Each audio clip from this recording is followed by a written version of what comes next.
Muy bien, bueno, esta tarde vamos a estudiar capítulo 5 de Apocalipsis. Ya hemos dado un estudio de los capítulos anteriores y bueno, en esta tarde le hemos titulado a esta reflexión El león y el cordero. Un capítulo muy interesante, tiene muchas enseñanzas para nosotros.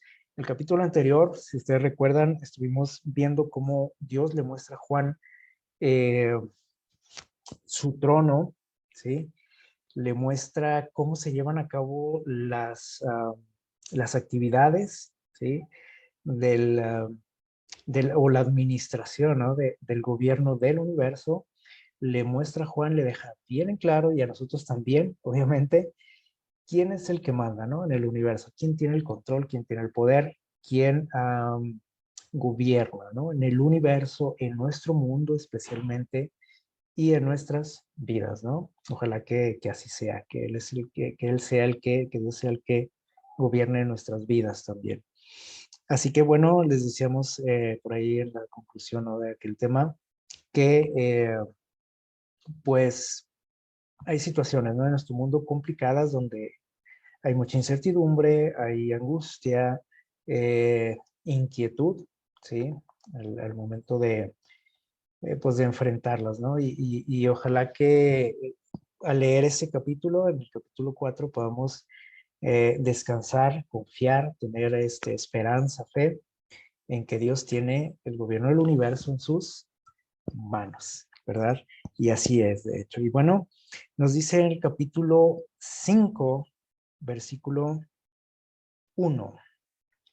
Bueno, nada más recordamos, por ahí se presenta, Juan puede ver por ahí el trono de Dios, a varios personajes. ¿Se acuerdan que estuvimos por aquí analizando todo eso? Varios personajes que forman parte de la corte celestial, ¿sí? Se mencionan por ahí eh, 24 ancianos, 4 seres vivientes. Ya más o menos nos dimos una pequeña idea, ¿no? Y nos dice, por ahí lo empezando, el capítulo 5, versículo 1 dice, y vi en la mano derecha del que estaba sentado en el trono, es decir, de Dios, ¿sí?, un libro escrito por dentro y por fuera. Lo tenía en la mano, dice por aquí Dios, sellado con 7 sellos. Y vi, dice aquí, a un ángel fuerte, y vamos a mantener por aquí esta frase en nuestra mente, a un ángel fuerte, dice, que pregonaba a gran voz, diciendo, ¿qué era lo que decía? Dice, ¿quién es digno de abrir el libro y desatar sus sellos? Hace una pregunta. ¿Quién es digno de abrir ese libro y de desatar sus sellos? Y dice el versículo 3, ninguno, ni en el cielo, ni en la tierra, ni debajo de la tierra, podía abrir el libro, ni siquiera, ¿qué dice?, mirarlo.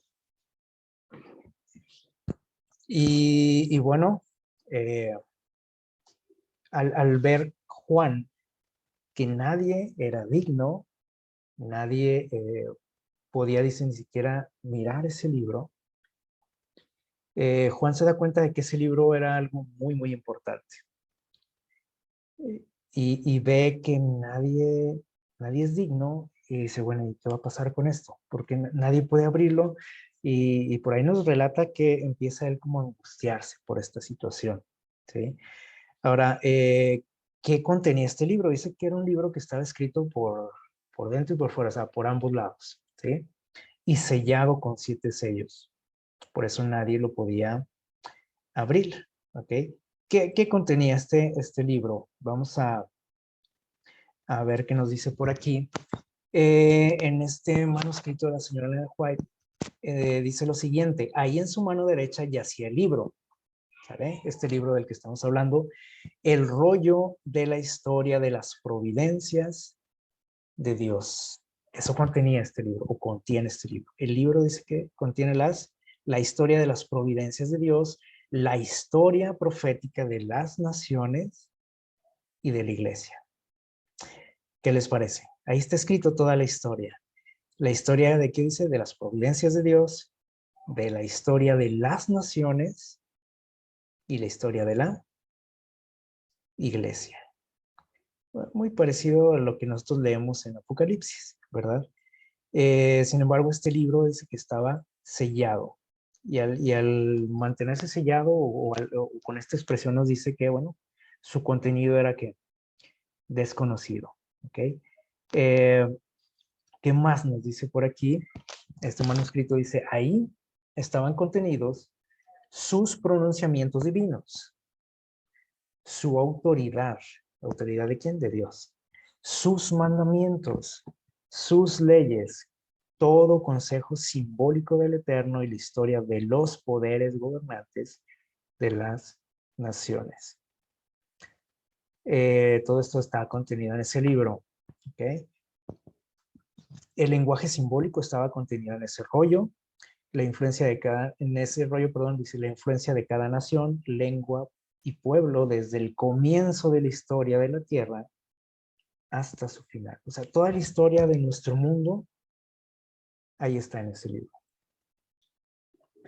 Y ahorita decíamos, ¿no? Que esto nos debe de dar eh, esperanza, tranquilidad ante las situaciones que vivimos, porque pues vemos cómo surgen, ¿no? Poderes, naciones, gente que se siente dueña, ¿no? De nuestro mundo y que pueden hacer y deshacer, ¿no? Nuestro mundo, pero Dios, pues es muchísimo más grande, ¿no? Que cualquier gobernante en este mundo. Y Él tiene, dice en su mano, la historia de nuestro mundo. Todo lo que sucede en el mundo. Él lo controla, ¿sí? Él gobierna el universo. Así que bueno, esto es lo que estaba escrito en este libro que menciona por aquí Juan. Y sigue diciendo por ahí los versículos 4 y 5. Vamos a darle lectura por aquí. Versículos 4 y 5. Vimos que nadie se halla digno de abrir este libro, ¿no? Entonces, ahí en la corte celestial, uno de los ángeles pregunta, ¿quién es digno de abrir este libro? Y no se halló a nadie, ¿sí? Nadie digno. Dice Juan, y lloraba yo mucho porque no se había hallado ninguno digno de abrir el libro, ni de leerlo, ni siquiera de mirarlo. Y dice el versículo 5, y uno de los ancianos que mencionamos, ¿no? En el tema anterior, me dijo, de los 24 ancianos, dice, no llores, dijo, he aquí el león de la tribu de Judá, la raíz de David, ha vencido para abrir el libro y desatar sus 7 sellos. Hay una preocupación en Juan, empieza a llorar incluso, dice aquí, de la angustia, de la desesperación, ¿no? Que si nadie lo va a abrir este libro, nadie puede.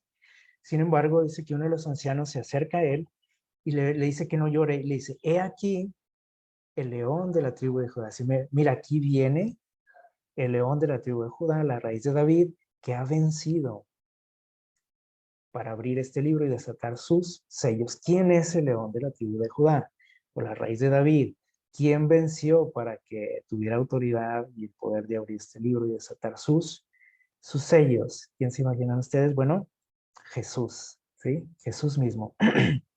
Ahora, este momento que está escribiendo Juan, precisamente es el momento en que Cristo, en que Jesús regresa al cielo después de haber estado aquí en la tierra, después de su muerte y su resurrección, después de haber estado 40 días con sus discípulos, con aquella primera iglesia cristiana, y regresa al cielo.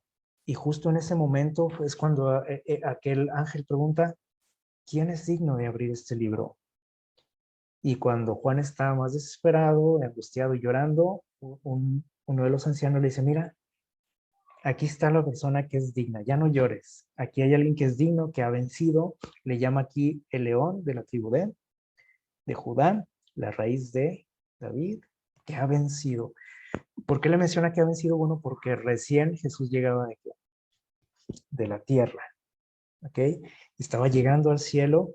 Y bueno, esto está interesante. Vamos a ver qué más nos dice por aquí. Miren, aquí vamos a entrar aquí en este detalle eh, para analizar un poquito la cuestión de los 24 ancianos.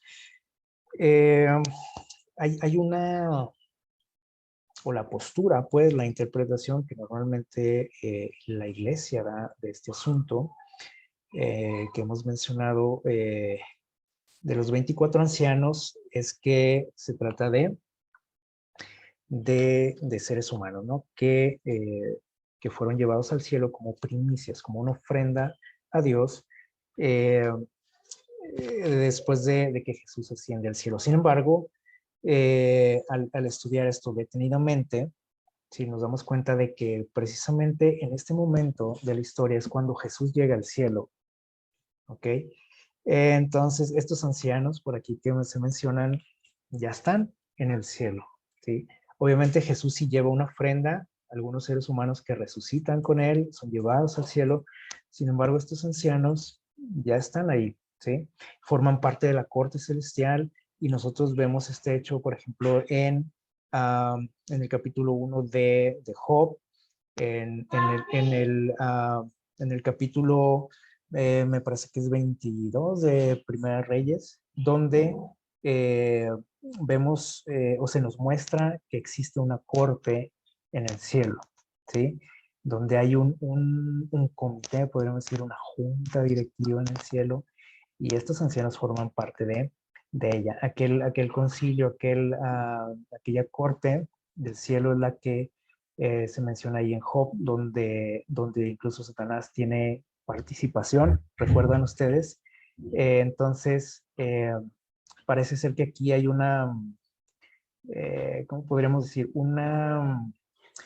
Eh, ¿Cómo se podría decir? Se me va la palabra, como eh,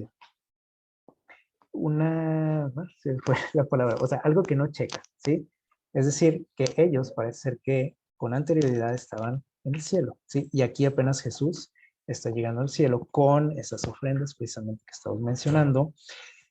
¿Qué evidencia tenemos de este asunto? Bueno, vamos a ver esto que nos dice por aquí en este manuscrito de la señora Ellen White. Dice lo siguiente: la visión de Juan impactó a Juan en sobremanera su mente, ¿sí? Lo dejó así como preocupado, angustiado, dice aquí.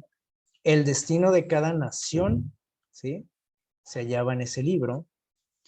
Y dice, y Juan se angustió por no hallarse un ser humano o angélico que pudiese leer las palabras o aún mirarlo. Eso le tenía eh, muy, muy preocupado. Dice que él empieza a llorar, ¿no? La agonía y el suspenso de su alma aumentaron hasta el punto que uno de los ángeles fuertes se compadeció de él y colocándole la mano encima, le dijo con certeza: no llores, he aquí el león de la tribu de Judá, la raíz de David, ha vencido para abrir el libro y desatar sus 7 sellos.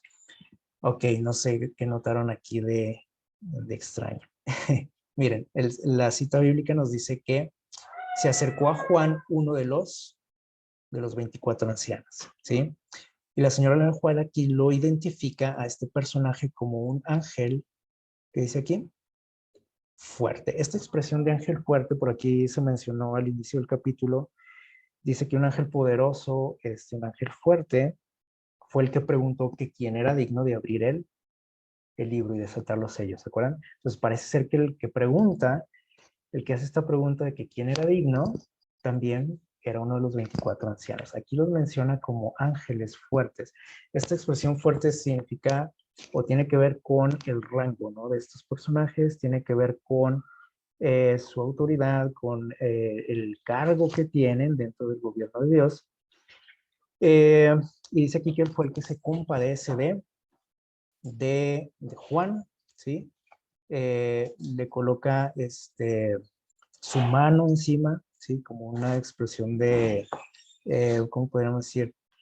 Eh, pues de que es empático con él, ¿no? Y le dice, ¿no? no llores, ¿no? Como a veces nosotros tratamos de consolar a las personas y le damos una palmadita, ¿no? En la espalda. Él trata de consolar a Juan y le dice, ¿sabes qué? Mira, no llores porque hay alguien que hay alguien que es hallado o que fue hallado digno y aquí viene, dice, he aquí, el león de la tribu de Judá, la raíz de David, ha vencido para abrir el libro y desatar sus 7 sellos. Entonces aquí nos está dando a conocer la identidad de este personaje, ¿sí? ¿Ya lo vieron por aquí? Entonces, tenemos por aquí otra cita que está más adelante, luego la vamos a mencionar cuando lleguemos a este capítulo 7, versículo 13, donde aparece nuevamente, eh, bueno, se le presenta otra visión a Juan, donde se contempla una compañía innumerable, preciosa, refinada, dice aquí en este libro o en esta revista de señales de los tiempos. Eh, Dice innumerable, preciosa, refinada y pura que rodea el trono de la majestad celestial. ¿Sí? Se está refiriendo por aquí a los redimidos, ¿ok? Cuando lleguen al cielo. Y dice por aquí el comentario, ¿sí? Eh, Dice, el ángel le pregunta a Juan, estos que están vestidos de ropas blancas, ¿quiénes son y de dónde han venido? ¿Sí? Así nos menciona por aquí la señora Luna Juez. Sin embargo, en el capítulo 7, versículo 13, si ustedes lo leen, nos dice que el que le hace esta pregunta a Juan es uno de los ancianos, de los 24 ancianos, ¿sí? En el 7:13, miren, se los voy a leer lo que dice.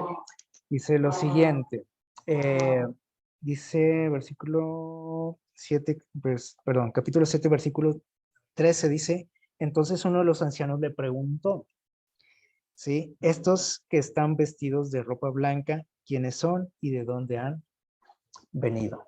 ¿Sí? Y aquí la señora Juan nuevamente nos indica que ese anciano, ¿sí? Es un ángel, ¿ok? Y acá anteriormente nos dice que es un ángel muy, muy poderoso, ¿sí? Ahora, la palabra ángel también tenemos que recordar que significa mensajero, ¿sale? Es decir, la palabra ángel o el decir o hablar de ángeles, ¿sí? De un ángel, no es como una raza, ¿sí? Sino es un cargo que Dios le da a estos personajes, ¿sí? De mensajeros. Y se les menciona como ángeles, ¿no? Sin embargo, ahorita que mencionábamos en el capítulo 1 de Job, nos damos cuenta que aquellos que forman parte de esta corte celestial, sí, junto con los 4 seres vivientes que también el otro día identificamos como 4 querubines, sí, muy poderosos, muy cercanos a Dios, también estos personajes que se mencionan en Job.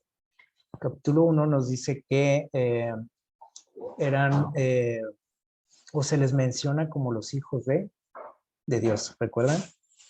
Los hijos de Dios. Dice que se reunieron eh, en torno al trono de Dios y por ahí de repente llegó quién? Lucifer, ¿sí? Llegó Satanás como representante de, este, de este mundo. Es decir, que los demás que estaban por ahí, ¿cómo se dice? Reunidos, que llegaron a aquella reunión, eh, eran representantes de otros mundos, ¿no? Y entonces al analizar todo esto nos damos cuenta de que estos personajes, ¿sí? Estos seres que se menciona como 24 ancianos son eh, y que fueron parte del concilio celestial, de la corte celestial, son representantes de los mundos no caídos, ¿sale? Y aquí se menciona como ángeles fuertes o poderosos, dice aquí. En el texto de Apocalipsis 7 nos dice que fue un ángel, ¿sí? Cuando en la cita bíblica nos dice que fue uno de los ancianos, ¿ok? Entonces, esta postura, este estudio sí, acerca de la identidad de estos 24 ancianos que por muchos años la iglesia lo tenía como, o se había querido interpretado que eran las primicias de la ofrenda, ¿no?, que lleva Jesús al cielo. Nos damos cuenta de que no coincidía, ¿no?, aquí con la cita bíblica, porque en ese capítulo, en capítulo 5, Jesús apenas está llegando al cielo con las primicias, ¿sí? Y los 24 ancianos están anteriormente ahí en esta corte. Ahora, este ángel que se suponía, o este personaje, este anciano que se suponía que era alguien de las primicias, ¿sí?, alguien de estos seres humanos, pregunta que quiénes son los que están vestidos de ropas blancas. Precisamente estos son los redimidos, ¿sí? Entonces, si fuera uno de ellos, parece ser que no, pues no, esta pregunta como que no tampoco concuerda, ¿no?, con esta interpretación. Espero que más o menos esté quedando claro este asunto. Miren lo que nos sigue diciendo en el versículo 6. Ahorita vamos a tocar un poquito más este asunto. Y aquí es como un paréntesis, ¿no? Dice, y miré y vi que en medio del trono y de los 4 seres vivientes y en medio de los ancianos estaba en pie un cordero como inmolado, que tenía 7 cuernos, 7 ojos, los cuales son los 7 espíritus de Dios enviados por toda la tierra. Eh, bueno, le dicen a Juan, le dicen, mira, he aquí viene el león de la tribu de Judá. Jesús está llegando al cielo. Y le dicen, él es el que es digno de abrir este libro, de desatar sus sellos. Y dice que cuando él voltea, dice que ve a un, ¿qué dice aquí? A un cordero. El ángel le dice, ¿sabes qué? Mira, aquí viene el león de la tribu de Judá. Y él voltea y dice que ve como un cordero inmolado. Dice que tenía 7 cuernos, 7 ojos, los cuales son los 7 espíritus de Dios. Ok, ¿qué significa esto? Bueno, estas dos figuras que vimos aquí, que fue como titulamos esta reflexión, el león y el cordero. ¿Quién es? ¿A quién se le describe como un león y como un cordero? Pues a Jesús, ¿verdad? Eh, ¿Por qué estos dos animales? ¿Por qué opuestos, no tan opuestos? Porque decimos un león que tiene que ver con un cordero. Bueno, el león representa que el poder, cierto tipo de autoridad también, ¿sí? Se le conoce como el rey de la selva, ¿verdad? Las características de este animal, pues es la fuerza, ¿no? El poder, su poderío. Las características de un cordero, pues es que pues la sumisión, la obediencia, la tranquilidad, la paz. Eh, y bueno, es curioso que Jesús se compara con estos dos animales eh, por sus cualidades, sus características, y tanto tiene las de león como las de un cordero. Y primero le dicen, mira, aquí viene el león, ¿sí? Y Juan dice que cuando voltea a ver como un cordero, y luego dice que tenía 7 cuernos, 7 ojos. Bueno, ¿qué significa esto?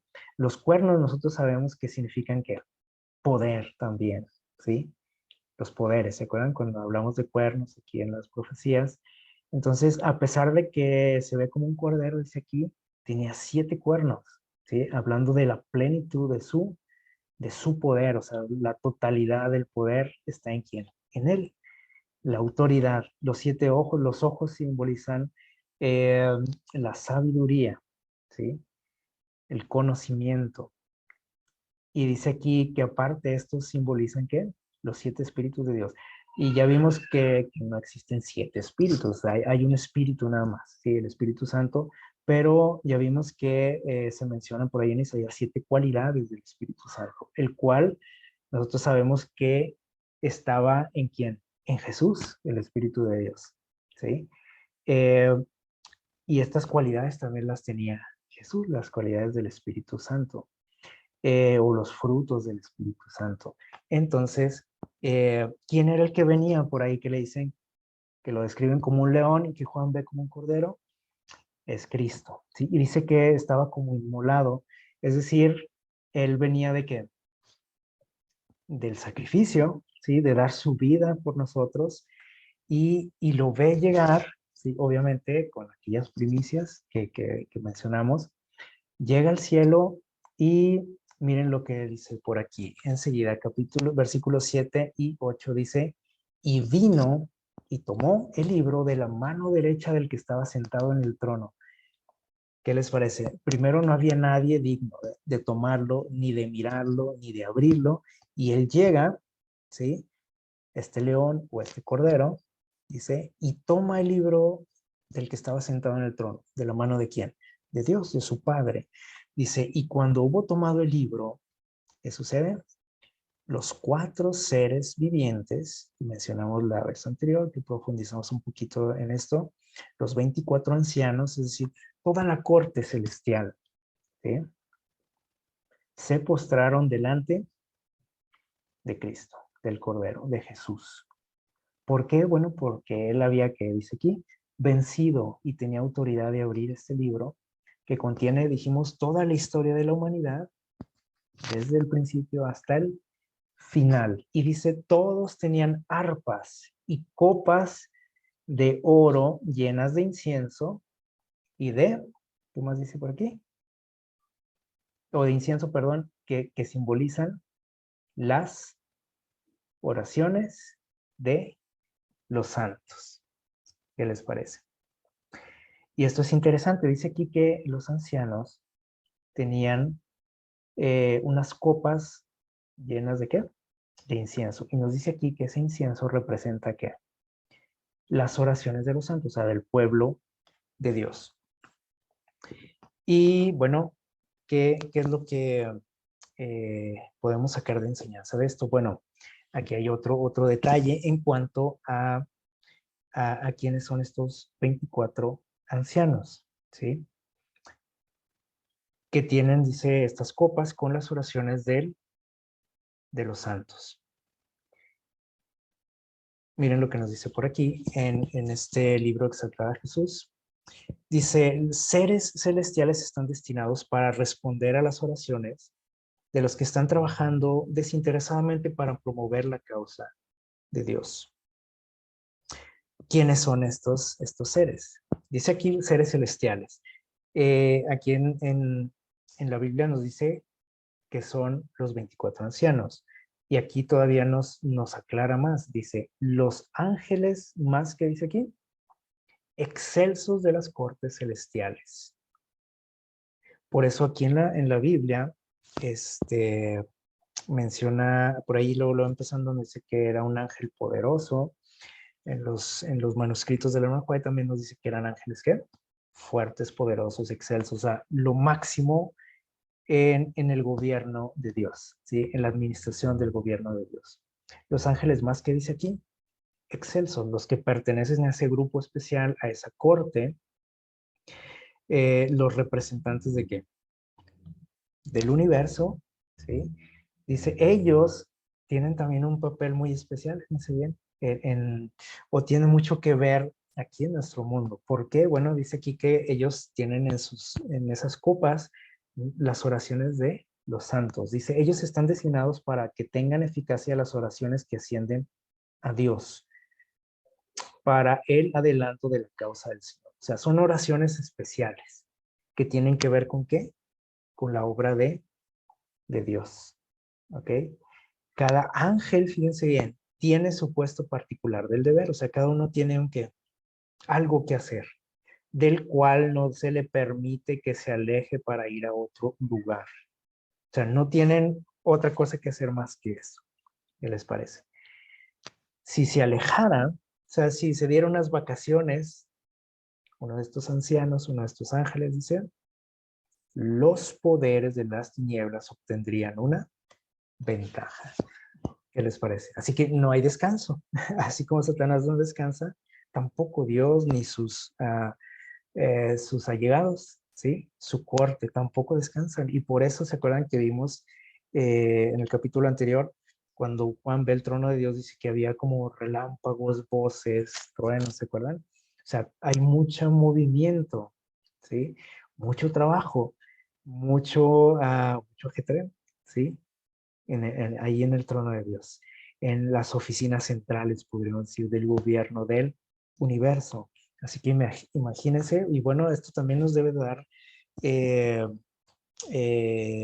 pues, alegrar, ¿no? También el hecho de que Dios no descansa, ni toda su hueste tampoco trabaja, tampoco descansa, perdón, y que nuestras oraciones, especialmente dice aquí las que tienen que ver con la obra de Dios, dice aquí, son atendidas y son este, contestadas siempre en favor de su pueblo. Así que vamos a seguir leyendo lo que nos dice ahí los versículos del 9 al 14. Fíjense bien lo que dice por aquí. Dice versículos, sí, 5 del 9 al 14. Dice que cuando se postraron, ¿sí? Y ya nos describen, ¿no? Los 24 ancianos, los seres vivientes, que es toda la corte celestial, dice aquí. Dice, versículo 9, cantaban un nuevo canto diciendo, digno eres de tomar el libro y abrir sus sellos, porque fuiste muerto y con tu sangre compraste para Dios gente de toda raza, lengua, pueblo y nación. Y de ellos hiciste un reino de sacerdotes para servir a nuestro Dios y reinarán sobre la tierra. Empiezan a alabar a Dios, a cantar, dice, y miré y oí la voz de muchos ángeles alrededor del trono, de los seres vivientes, de los ancianos. Su número eran miles de millares, dice, y 10,000 veces 10,000, dice por aquí esta versión, y decían a gran voz, el Cordero que fue muerto es digno de recibir el poder, la riqueza, la sabiduría, la fortaleza, la honra, la gloria y la alabanza. Y a todos los que estaban en el cielo y en la tierra, el mar y debajo de la tierra, y a todas las cosas que hay en ellos, les oí cantar, dice, al que está sentado en el trono y al Cordero sean la alabanza, la honra, la gloria y el poder por los siglos de los siglos. Y los 4 seres vivientes dijeron, amén. Y los 24 ancianos se postraron, dice aquí. No sé si se pueden imaginar esta escena, ¿sí? Jesús llega triunfante de la tierra, de nuestro planeta, de nuestro mundo, resucita, ¿sí? Y llega al cielo y directamente dice que toma aquel libro de la mano de Dios, ¿sí? Y toda la hueste celestial, dice aquí, ya no nada más están aquí, fíjense bien, ya no nada más están los 24 ancianos y estos 4 seres vivientes, es decir, estos 4 querubines y los representantes de los mundos, ¿sí? Que son estos 24 ancianos, sino dice aquí que aparte había muchos ángeles. ¿Por qué estos ángeles no aparecen en el capítulo anterior, por ejemplo? Nada más se menciona 24 ancianos y 4 seres vivientes, ¿se acuerdan? Ahora dice que hay una hueste de ángeles. Ahora aparecen porque precisamente vienen junto con Jesús, ¿sí? Ellos fueron a recibir a Jesús, ¿sí? Cuando Él asciende de la tierra, ustedes se acuerdan que un ejército de ángeles le recibe y van entonando alabanzas, ¿sí? Durante todo el camino al cielo. Y bueno, llegan también con Jesús, todo este ejército. Y aquí hay algo interesante también. Normalmente, bueno, vamos a leer aquí esta declaración también de el deseo de todas las gentes, para que se imaginen esta escena. Dice, allí en el trono, ahí está el trono, perdón, y en derredor el arco iris de la promesa que estudiamos la vez anterior. Ahí están los querubines y los serafines, ¿sí? ¿Quiénes son estos? Bueno, estos son los 4 seres vivientes. ¿Se acuerdan que dijimos que eran qué? Querubines. Dice, esto es lo que está interesante. Mire, los comandantes de las huestes angélicas, los hijos de Dios, los representantes de los mundos que nunca cayeron están congregados, ¿sí? Todos para darle la bienvenida a ¿quién? Al Cordero, a Jesús. Ahora aquí parece que está mencionando varios tipos de seres, ¿no? querubines, serafines, comandantes de las huestes angélicas, hijos de Dios, representantes de los mundos. Pero si nosotros nos damos cuenta aquí en esta última declaración que está resaltada, encontramos que se refiere a los mismos personajes, ¿sí? Simplemente aquí la señora Ellen White, en su estilo que ella tiene, que lo utiliza en muchos escritos, para referirse a una cosa, da como varios adjetivos, ¿sí? Para algo. Y aquí, por ejemplo, para referirse a, a, a esta corte celestial, a los 24 ancianos, precisamente, nos dice quiénes son. Y dice, son comandantes de las huestes, ¿qué? Angélicas. Son los hijos de Dios que se mencionan en el libro de Job, ¿sí? Que están por ahí reunidos cuando Satanás desafía a Dios en cuanto a la vida y al caso de Job. ¿Y son quiénes? ¿Y quiénes son estos hijos de Dios? ¿Y quiénes son estos comandantes de las huestes angélicas? Dice, son los representantes de los mundos que nunca cayeron y están ahí congregados. Y aparte, dice aquí, nos extiende más el texto bíblico y nos dice que estaban aparte todos los ángeles que venían con Jesús, ¿sí? Muy bien, así que bueno, aquí está claro, ¿no? Lo que nos dice la señora White en cuanto a la identidad de estos personajes. Y miren lo que nos dice aquí, el concilio celestial. Este es el concilio celestial, ¿sí? Los que se mencionan en el libro de Job como los hijos de Dios o comandantes de las huestes angélicas son los representantes de los mundos que nunca cayeron, pero dice aquí, estos son los que forman el concilio celestial, delante del cual Lucifer había acusado a quién, a Dios y a su hijo. Entonces aquí también empezamos a darnos cuenta de que realmente estos 24 ancianos pues no son las primicias, ¿verdad? Porque dice aquí que fue ante ellos que Lucifer había acusado a quién, a Dios y a su hijo, ¿sí? O sea, desde un principio, cuando él todavía estaba en el cielo. ¿Y quiénes son? Dice aquí, los representantes de aquellos reinos sin pecado, sobre los cuales Satanás pensaba establecer su dominio. Todos estaban ahí para dar la bienvenida a quién, al Redentor, al Cordero, ¿sí? Sienten impaciencia por celebrar su triunfo y glorificar a su Rey, al que es digno de abrir este libro.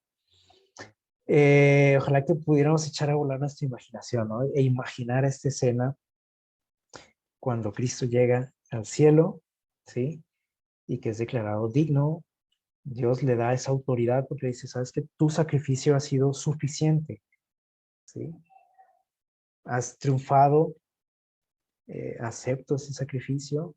Ahora el ser humano tiene la oportunidad de formar parte de esas, de este reino celestial, ¿sí? Y bueno, ellos están, dice aquí, celebrando, ¿no? La llegada de Jesús como un conquistador. Y bueno, aquí hay algo interesante que queremos también resaltar en Apocalipsis 5:10. Eh, si nosotros leemos la mayoría de las versiones bíblicas, ¿sí? Este texto se menciona ¿cómo podríamos decir? En la primera persona del plural, los que saben un poquito de gramática saben de lo que hablamos. Es decir, ¿qué es esto, no? Dice el texto, y nos has hecho para nuestro Dios un reino de sacerdotes y reinaremos sobre la tierra. Así dice la mayoría de las versiones, ¿sí? En esta versión que yo les leí por aquí, que es la versión Reina Valera 2000, fíjense bien lo que nos dice. En este texto dice, versículo dice, y de ellos, o sea, aquí ya está hablando, ya no dice, nos has hecho un reino de sacerdotes, reinaremos, ¿sí? Aquí ya está hablando en la tercera persona del plural, ¿sí? Dice, y de ellos hiciste un reino de sacerdotes para servir a nuestro Dios y reinarán sobre la tierra. Y esta versión que tengo por aquí, que ustedes ven en pantalla, es la versión textual, que es una versión precisamente basada en los textos más antiguos, ¿sí?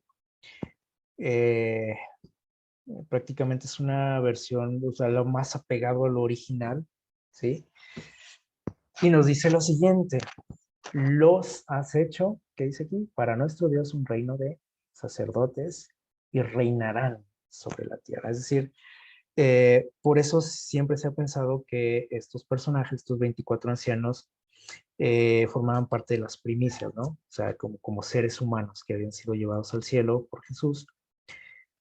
Pero la traducción o el escrito original habla, utiliza otros pronombres, ¿sí? Y cuando leemos esto, entonces ya la cosa cambia y la perspectiva es diferente y nos da a entender de que estos personajes no son, ¿qué? No son seres humanos, ¿sí? Estos 24 ancianos. Y ya la señora de Joel nos aclara, nos dice quiénes son, ¿sí? En algunos pasajes los menciona como ángeles muy poderosos. En esta última cita que leímos los identifica como los representantes de ¿qué?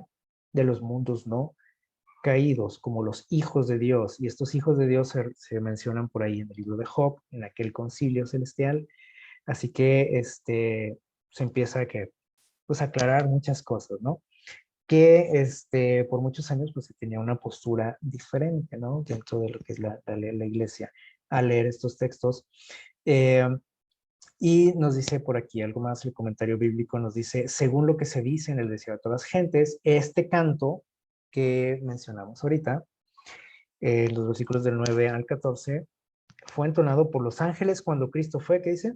Entronizado a la diestra de Dios después de su ascensión. O sea, aquí nos dice de qué periodo de la historia se está llevando a cabo aquí en el capítulo 5. Cuando Cristo, ¿qué?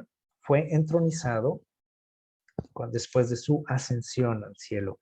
Y dice, de acuerdo con el libro Hechos de los Apóstoles, ¿sí? Y el conflicto de los siglos también nos dice algo acerca de este canto. Dice: será entonado por ¿quiénes? Por los santos al establecerse la nueva tierra. Y aquí podemos formar parte de ese grupo nosotros, ¿sí?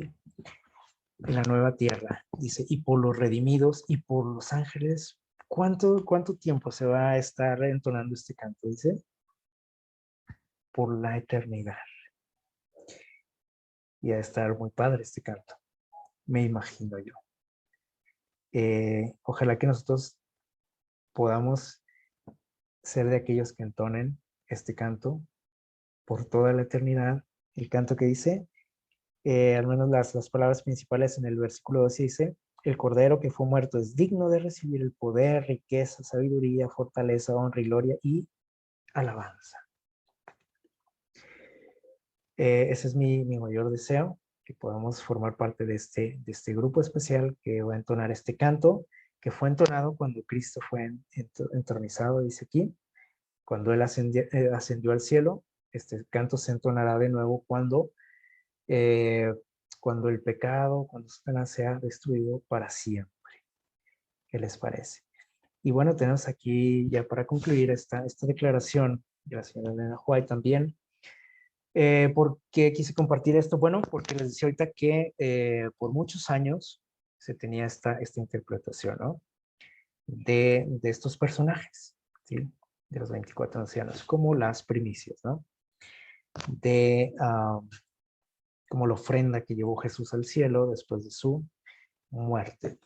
Y podemos decir, bueno, ¿y ahora por qué salen con esto, no? Bueno, ya acabamos de ver las evidencias, ¿no? Los textos.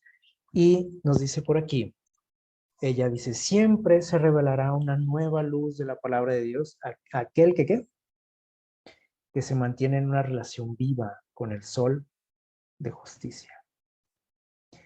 Nadie llegue a la conclusión de que no, ¿qué? De que no hay más verdad para ser revelada. Y esto a veces caemos en esto, ¿sí? Eh, cuando alguien nos habla o cuando leemos algo por ahí que decimos, esto como que choca un poquito con lo que yo sé, con lo que se me enseñó y con lo que me dijeron que así era, pues empezamos a como decir, esto está mal, ¿sí? Y luego, ¿de dónde sacan esas loqueras, no? O esas nuevas ideas, nuevas interpretaciones, etcétera. Bueno, dice aquí que no podemos decir que todo está dicho, que ya lo sabemos todo, y por eso precisamente hemos estado estudiando este libro, porque eh, curiosamente, en estos días en los que estamos viviendo, Dios sin duda ha estado, ah, ¿cómo podríamos decir? Revelando, como dice aquí, dando a su pueblo nueva que luz. Eh, Especialmente en cuanto a este libro, al libro de Daniel y Apocalipsis. ¿Por qué? Porque no lo sabemos todo. Muchas de las interpretaciones que tenemos de la profecía, pues fueron hechas en la Edad Media, ¿sí? Hace 2 siglos, etcétera. Entonces, este libro fue escrito para nosotros, los que vivimos en los días finales. Entonces, obviamente hay mucho más que conocer y que entender y que Dios nos va a ir revelando en la medida que nosotros estudiemos. Y dice aquí que entremos en una relación viva con Él, eh, y no nos podemos quedar simplemente con lo que, o las conclusiones o las interpretaciones que tuvo, por ejemplo, Martín Lutero, ¿sí? O Guillermo Miller,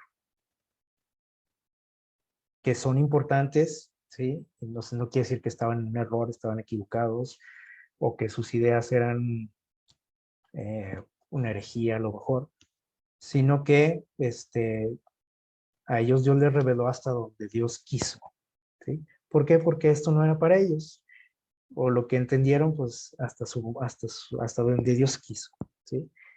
Por decir, Martín Lutero no sabía de la verdad del sábado, y no quiere decir que él estaba mal o equivocado, o sea, simplemente Dios le mantuvo ahí en secreto todo eso, ¿sí? Eh, Así que dice aquí, nadie llega a la conclusión de que no hay más verdad para ser revelada. El que busca la verdad con diligencia y oración hallará preciosos rayos de luz que aún han de resplandecer de la palabra de Dios. O sea, vamos a seguir aprendiendo todavía, ¿sí? Si nosotros estudiamos con diligencia su palabra. Dice, muchas preseas están todavía, ¿qué dice? Esparcidas, ocultas, dice aquí, que han de ser juntadas para venir a ser propiedad del pueblo de Dios, o sea, propiedad de nuestro conocimiento, de nuestro entendimiento, de nuestro acervo, ¿no? En la cuestión bíblica. Dice, pero la luz no es dada simplemente para qué, para ser una fortaleza para la iglesia, o sea, para que tú conozcas mucho, sino para que, ¿qué dice aquí? Para que sea derramada esta luz sobre los que están en tinieblas. Entonces, aquí hay otro desafío, no nada más decir, oh, qué padre esto, ya conozco más y entiendo más, cuestiones de la profecía, etcétera, de lo que nos toca vivir en estos tiempos, sino que tenemos la responsabilidad de compartirlo con la gente que está en tinieblas. Dice que porque nosotros somos, dijo Jesús, la luz del mundo. Así que aquí hay un desafío para todos nosotros. Y entonces, bueno, ya para concluir, podemos decir eh, o destacar, ¿no? Que el protagonista, dice aquí, de esta historia, de toda la Biblia, de toda la palabra de Dios, ¿sí? ¿Quién es el protagonista? Sansón, David, Moisés, Abraham, Pablo. ¿Quién es el protagonista de esta historia? El Cordero, precisamente, el que acabamos de estudiar ahorita, ¿no? Es Jesús, ¿sí? Y especialmente también en este libro de Apocalipsis, Él es el protagonista principal. Y de hecho, desde un principio lo vimos, ¿no? Ahí en Apocalipsis 1, cuando se presenta ante Juan, lo estamos aquí estudiando, lo vimos en el capítulo anterior, etcétera, y en los anteriores, ¿no? Es decir, nuestra atención, nuestra vista debe estar fija en quién, en el protagonista, ¿sí? Aquí el protagonista no es la bestia, ni los 4 seres vivientes, ni los 24 ancianos, ni el dragón, ni la mujer, ni los ángeles, nadie, ¿sí? Se mencionan aquí, ¿no? Como parte de esta historia, de la historia de la humanidad y que tienen su papel, ¿no? Cada quien juega un papel, ¿no? Interesante en la historia de la humanidad. Pero el personaje principal es Cristo. Nuestra vista debe estar en quién? En Él. Y mientras nos mantengamos con nuestra vista en el Cordero, ¿sí? Todo lo demás empieza a que, pues toma su lugar, ¿sí? A veces le damos más importancia a otras cosas, ¿no? Dentro de la palabra de Dios, y es cuando empezamos a desviarnos, ¿sí? Pero aquí este capítulo nos dice que aparte de que Dios Padre, ¿sí? Es el que tiene en su mano el, el gobierno del universo, ¿sí? Hay alguien más también, ¿sí? Que forma parte de este gobierno. ¿Quién es? Dice aquí, el Cordero. Y a él Dios le cede esa autoridad y le dice, aquí está, y le entrega ese libro. Al libro dice para que lo pueda abrir y leer y mirar y hacer y juzgar y, ¿sí? Lo que él desee con nuestro mundo. Así que ojalá que podamos mantener nuestra vista en él, que esto que hemos estado estudiando en estos capítulos pueda fortalecernos en estos tiempos, que sin duda necesitamos todos de esa tranquilidad, de esa paz, de esa esperanza, del hecho de saber de que hay alguien que está trabajando en nuestro favor, que está controlando las situaciones que vemos en nuestro mundo y que podamos unirnos desde ahorita a este coro, ¿sí? Con estos seres celestiales, alabando a quién, al Cordero, por lo que hizo por nosotros, porque nos redimió, porque nos dio acceso al cielo, ¿sí? Y por todo lo que seguirá haciendo por cada uno de nosotros el resto de nuestras vidas, el tiempo que nos quede aquí en la tierra y por la eternidad.